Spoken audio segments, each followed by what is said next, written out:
आप सभी को जय मसीह की। सत्य का मार्ग पर आज हम अंतिम समय की भविष्यवाणी पर एक नई श्रृंखला शुरू करने के लिए उत्साहित हैं। एक ऐसी श्रृंखला जिसमें हम चर्च युग के अंतिम दिनों से लेकर रैप्चर, क्लैश, आर्मागेडन तक की घटनाओं के प्रकट होने का पता लगाएंगे। इस पहले संदेश में हम चर्च युग के अंतिम दिनों पर ध्यान केंद्रित करने जा रहे हैं। एक ऐसा दौर जो धर्म त्याग से चिन्हित है, जहां कई लोग जो ईसाई होने का दावा करते हैं, लेकिन वे सच्चे सुसमाचार से दूर हो गए हैं। आज का संदेश पवित्र शास्त्र के एक ऐसे भंडार पर आधारित है जो एक खतरनाक प्रवृत्ति की ओर इशारा करता है। यीशु मसीह के वास्तविक जीवन रक्षक सुसमाचार से दूर होना। जैसा कि हम इस सारांश को पढ़ते हैं, मैं आपको अपने स्वयं के विश्वास की जांच करने और यह पूछने के लिए आमंत्रित करता हूं कि क्या आप वास्तव में सुसमाचार को जानते हैं, जैसा कि इसका प्रचार किया जाना था। आइए सबसे पहले देखें कि पवित्र शास्त्र इन अंतिम दिनों के बारे में क्या कहता है। बाइबल यह बहुत स्पष्ट करती है कि चर्च युग के अंतिम दिनों में सत्य से बहुत दूर चला जाएगा। पहला तीमुथियुस 4:1-2 में हम पढ़ते हैं कि अंतिम समय में कुछ लोग धोखा देने वाली आत्माओं और शैतान की शिक्षाओं का अनुसरण करके विश्वास से दूर हो जाएंगे। ये कोई नई समस्या नहीं है। पवित्र शास्त्र बार बार हमें चेतावनी देता है कि एक नकली सुसमाचार आ रहा है। आप देखिए, सुसमाचार सरल है। यीशु मसीह हमारे पापों के लिए मरा, दफनाया गया और तीसरे दिन वह फिर से जी उठा, पवित्र शास्त्र में बताई गई सभी बातों को पूरा करते हुए। फिर भी इन अंतिम दिनों में बहुत से लोगों ने उस सत्य को त्याग दिया है।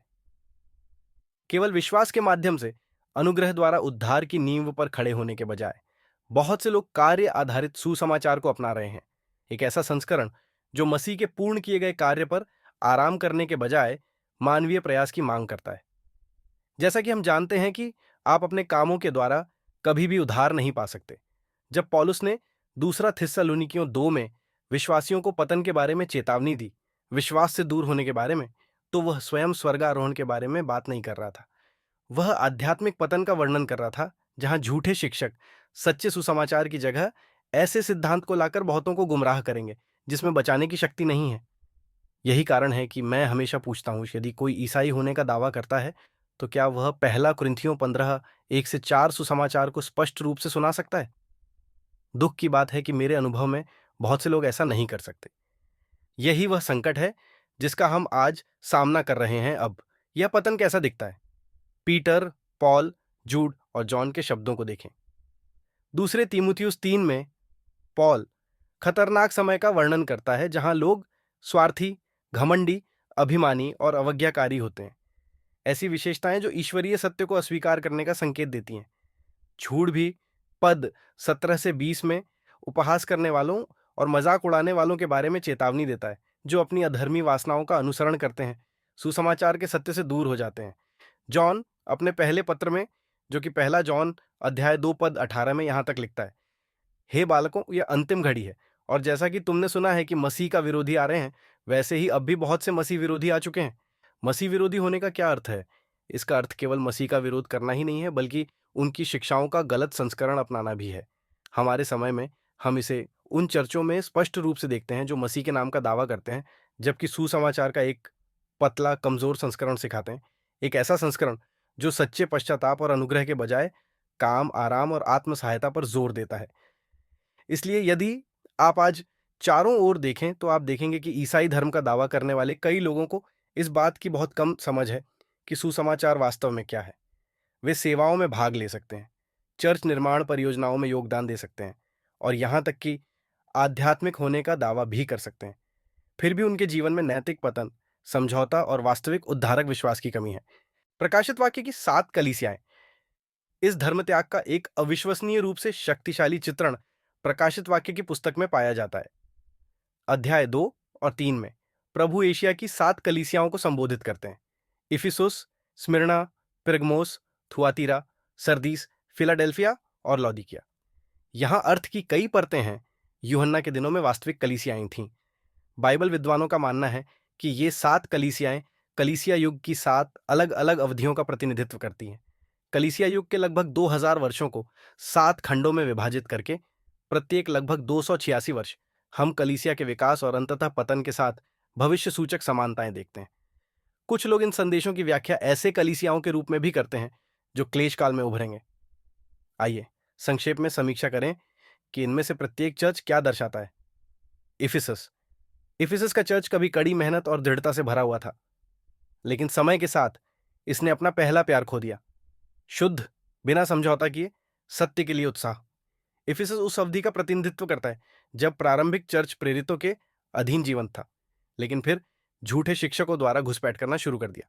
स्मिर्ना स्मिर्ना में संदेश हमें याद दिलाता है कि क्लेश होगा। ऐतिहासिक रूप से इस चर्च को गंभीर उत्पीड़न का सामना करना पड़ा। यह अवधि उस अंधेरे समय की ओर इशारा करती है जब कॉन्स्टेंटाइन के तहत रोम जैसी शाही शक्तियां चर्च में विलीन होने लगीं। रोम सांसारिक शक्ति का आसन और, जैसा कि कुछ लोग कहेंगे, शैतान का आसन, ने विश्वासियों को सच्चे सुसमाचार और सांसारिक व्यवस्था के बीच चयन करने के लिए मजबूर किया। पेरगामुस पेरगामुस को शैतान का आसन स्थान के रूप में वर्णित किया गया है। इस चर्च को मूर्ति पूजक रहस्य पंथों और झूठी धार्मिक प्रथाओं के प्रभाव से जूझना पड़ा। यह उस समय का प्रतिनिधित्व करता है जब चर्च ने ऐसे समझौते अपनाए जो भ्रष्टाचार और बाइबल के विपरीत सिद्धांतों को स्वीकार करने का कारण बने। थुआतीरा थुआतीरा में जहां अच्छे काम और सेवा के प्रति प्रतिबद्धता थी, वहीं झूठी भविष्यवाणी और अनैतिकता के प्रति सहिष्णुता भी थी। यह चर्च उन अवधियों का प्रतिनिधित्व करता है जब चर्च मानवीय परंपराओं पर निर्भर हो गया, यहां तक कि मोटा भी हो गया और भ्रष्ट प्रथाओं जैसे मूर्ति पूजा और नैतिक समझौता को जड़ जमाने दिया। सरदीस सरदीस एक ऐसे चर्च की तस्वीर है जो जीवित दिखाई देता है लेकिन वास्तव में आध्यात्मिक रूप से मृत है। इसका नाम लाल लोग उन लोगों के रक्तपात और शहादत की ओर भी इशारा कर सकता है जो सच्चे विश्वास पर अड़े रहे। सरदीस हमें याद दिलाता है कि वास्तविक आध्यात्मिक जीवन के बिना एक चर्च विफल होने के लिए अभिशप्त है। फिलाडेल्फिया इसके विपरीत फिलाडेल्फिया को परमेश्वर के वचन को रखने और चुनौतियों के बावजूद वफादार बने रहने के लिए सराहा जाता है।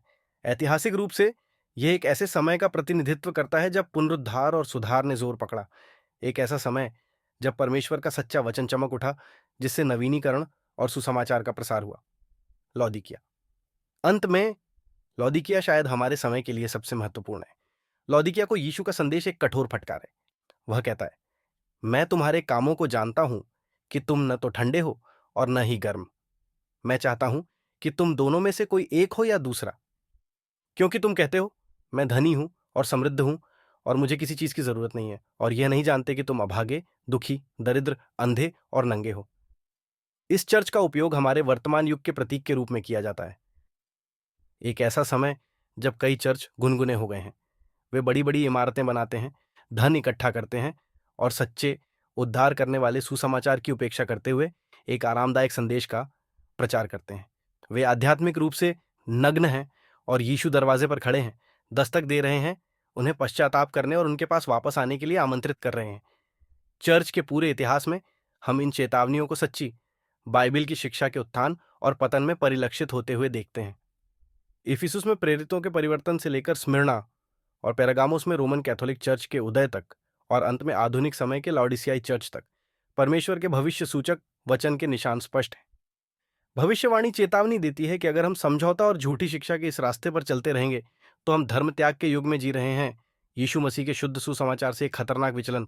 इस पूरे संदेश का सार यह है, उद्धार केवल अनुग्रह से, केवल विश्वास के द्वारा, केवल मसीह में है। सच्चा सुसमाचार घोषित करता है कि यीशु हमारे पापों के लिए मरा, दफनाया गया और तीसरे दिन फिर से जी उठा, जैसा कि पहला कुरिन्थियों 15 में दर्ज है। फिर भी आज बहुत से लोग इस सरल सत्य को भूल गए हैं। मसीह पर पूरी तरह भरोसा करने के बजाय बहुत से लोग ऐसी शिक्षाओं से बहक जाते हैं जो मानवीय प्रयास, परंपराओं और यहां तक कि कानूनी कार्यों पर निर्भर करती हैं। ये एक नकली सुसमाचार है जो उद्धार नहीं लाता, बल्कि आध्यात्मिक विनाश की ओर ले जाता है। शास्त्र हमें दूसरा तीमुथियुस 3 और यहूदा में चेतावनी देता है कि अंतिम दिनों में झूठे शिक्षक और अधर्मी लोग चर्च में घुस जाएंगे। वे सुसमाचार को किसी ऐसी चीज में बदल देंगे जिसे पहचाना नहीं जा सकता। परमेश्वर के अनुग्रह को पाप के बहाने में बदल देंगे। वे उस एकमात्र शक्ति को नकार देंगे जो बचा सकती है, यीशु मसीह का शुद्ध करने वाला, नया करने वाला लहू। उनके कार्यों में उनका फल स्पष्ट होगा। मसीह के साथ वास्तविक संबंध से आने वाली शक्ति के बिना ईश्वरीयता का एक रूप। हमारे लिए विश्वासियों के रूप में उस विश्वास के लिए संघर्ष करना अनिवार्य है जो एक बार संतों को दिया गया था। हमें परमेश्वर के वचन की नींव पर दृढ़ रहना चाहिए, सच्चा, शुद्ध सुसमाचार, और हमें उन लोगों से सावधान रहना चाहिए जो ईसाई होने का दावा करते हैं लेकिन इस सत्य के अनुसार नहीं जीते हैं। जैसा कि यीशु ने कहा, तुम्हारे फल से तुम उन्हें पहचानोगे। आज के संदेश को समाप्त करते हुए मैं आपको यह विचार देना चाहता हूं। हमारे समय में कई चर्च लाउडिशियन चर्च की तरह बन गए हैं। वे भव्य आधुनिक मेगा चर्चों में मिलते हैं। वे समृद्ध और शक्तिशाली दिखाई देते हैं, लेकिन अंदर वे आध्यात्मिक रूप से दिवालियां हैं। वे सरल सुसमाचार को भूल गए हैं जो बचाता है। यीशु हर दिल के दरवाजे पर खड़ा है, दस्तक दे रहा है।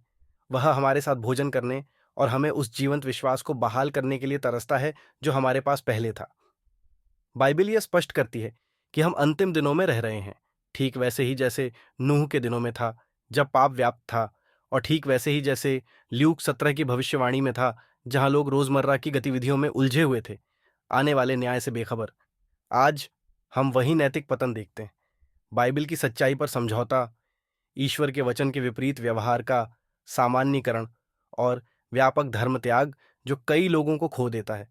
हमारे अगले संदेश में हम अपना ध्यान आरोहण पर केंद्रित करेंगे, विश्वासियों की धन्य आशा, इसका क्या अर्थ है, और जब यीशु महिमा में लौटेंगे तो हम क्या उम्मीद कर सकते हैं। हम यह भी पता लगाएंगे कि यह घटना अंत समय की भविष्यवाणी की समग्र समय रेखा में कैसे फिट बैठती है। देखने के लिए और इन गंभीर सच्चाइयों पर विचार करने के लिए समय निकालने के लिए धन्यवाद। मैं प्रार्थना करता हूं कि यह संदेश आपको मसीह के साथ अपने स्वयं के चलने की जांच करने और सच्चे सुसमाचार में दृढ़ रहने के लिए चुनौती देता है। यदि आपको यह वीडियो मददगार लगा तो कृपया इसे दूसरों के साथ साझा करें, चैनल को सब्सक्राइब करें और नीचे एक कमेंट छोड़ें। आइए हम एक साथ विश्वास के लिए संघर्ष करना जारी रखें। अगली बार तक परमेश्वर आपको आशीर्वाद दें, और याद रखें, जितनी जल्दी हम शुद्ध सुसमाचार की ओर लौटेंगे, उतनी ही जल्दी हम यीशु को महिमा में आते देखेंगे। धन्यवाद।